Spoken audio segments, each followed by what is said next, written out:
C'est là à Générac, sur 80 hectares, que va s'implanter la base de vie du chantier du contournement ferroviaire de Nîmes-Montpellier de la ligne LGV. Sa création va débuter en ce début janvier et sa jauge va se remplir progressivement entre l'été et la fin d'année 2013 pour accueillir au final plus de 300 personnes dans 3000 m² de bureaux.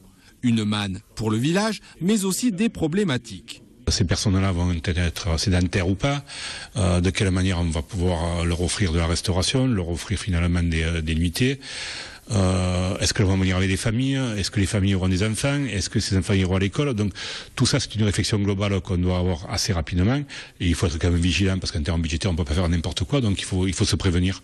Mais je crois que globalement pour l'économie locale, puisque je parle de l'économie locale, ça peut être un plus, une dynamique supplémentaire pour nos commerces et nos entreprises. Mais le village de Générac ne sera pas le seul à bénéficier des retombées économiques de ce chantier. Dans sa convention signée avec RFF, la société Ogvia doit consacrer 20% de son budget pour faire travailler des entreprises locales. Et c'est la CCI de Nîmes qui s'est proposée pour servir d'intermédiaire.